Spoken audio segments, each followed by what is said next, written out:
Bom dia, minha gente. Um abraço a todos. Vamos lá falar do jogo do Bahia de ontem, né? O Bahia venceu, voltou a vencer no estádio da Fonte Nova. Aliás, a campanha do Bahia nos últimos jogos é muito boa a nível de resultados dentro do Campeonato Brasileiro. É claro que nesse meio termo aí, o Bahia teve o Flamengo, né, na Copa do Brasil. Mas falando de Campeonato Brasileiro, o Bahia tem uma campanha boa jogando no estádio da Fonte Nova, inclusive tomando pouquíssimos gols. O último gol que o Bahia tomou no Campeonato Brasileiro, se não me engano, foi contra o Internacional, naquele empate em 1-1, né? Depois o Bahia deslanchou jogando dentro de casa.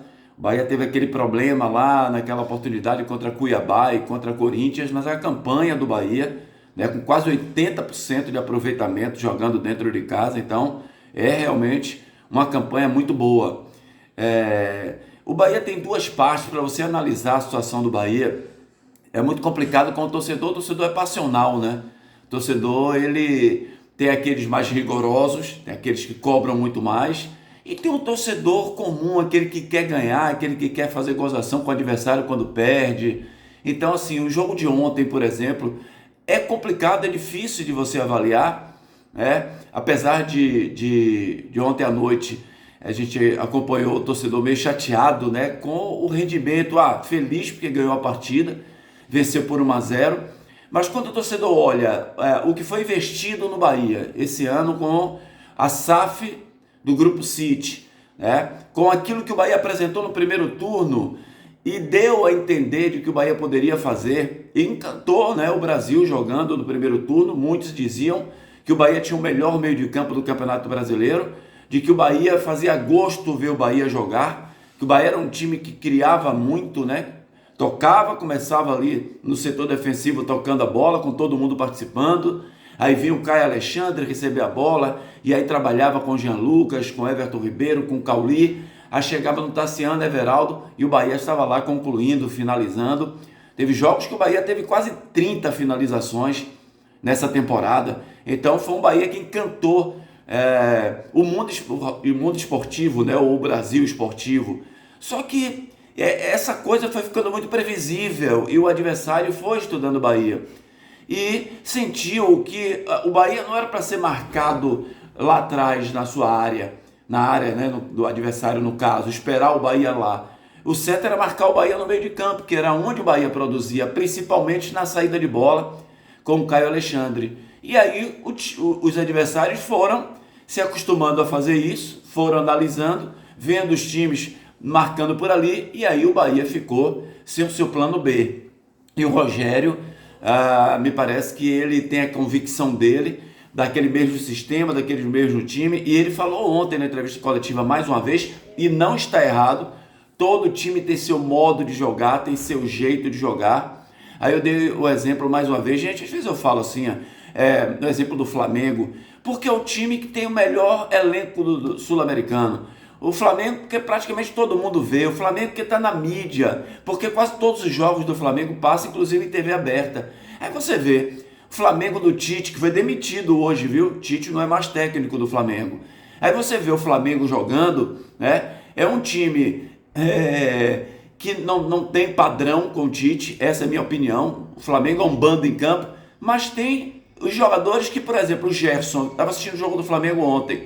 O Gerson está na lateral direita, está de zagueiro, está de volante, está na ponta direita, está na ponta esquerda. O Arrascaeta vem para cá na volante, entra como centroavante. Tá. No Bahia você não vê isso. No Bahia você vê cada um na sua posição. Isso não pode, não existe. Os laterais, eles têm que jogar futebol. Os laterais, eles não têm proibição de entrar na área do adversário com o futebol moderno, o futebol que se joga hoje, futebol atual.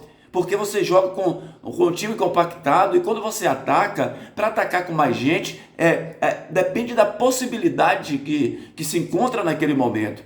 Eu sou daqueles que digo aqui quase praticamente todos os dias que o treinador, durante a semana, ele tem que capacitar o jogador para o jogo. No jogo acontecem várias situações. As situações no treino é que o treinador coloca, isso pode acontecer, quando acontecer no treino, tá vendo aí? Isso pode acontecer no jogo. E aí liberar os atletas para que eles possam desenvolver a sua técnica individual.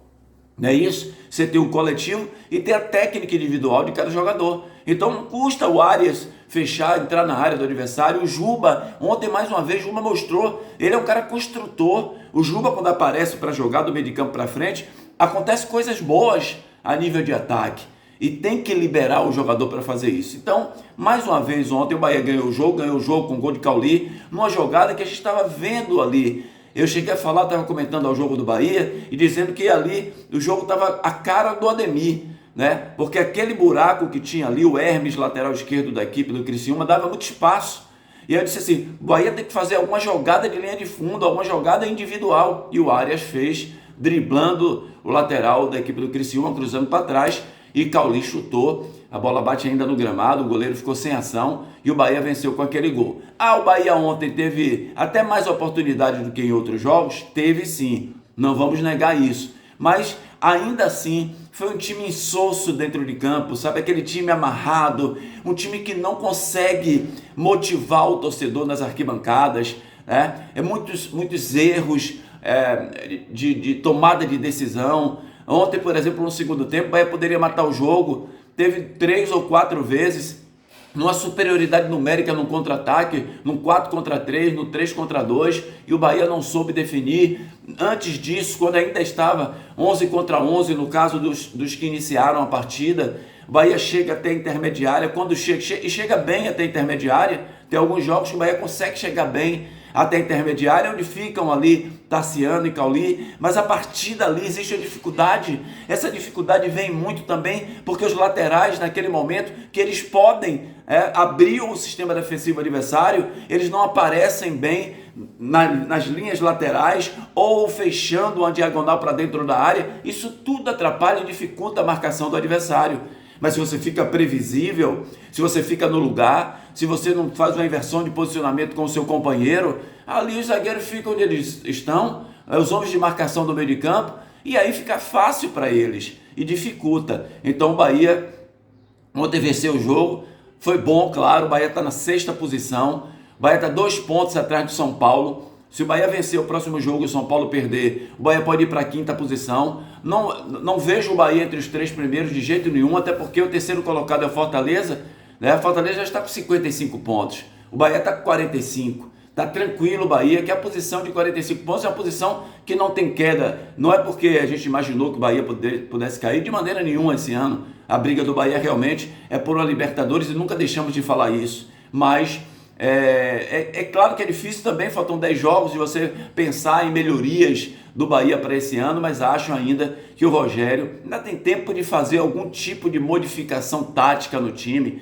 de criar um plano B, um plano C para esse time. Não é questão de mudar como ele mudou ontem com 15 minutos. Ali, na minha opinião, não era o momento do Lúcio entrar, e sim o Ademir na ponta direita e o Ratão. Ratão entrou muito bem no jogo de ontem. O Rogério precisa olhar para isso. O Ratão está dando uma movimentação melhor a nível ofensivo para o Bahia.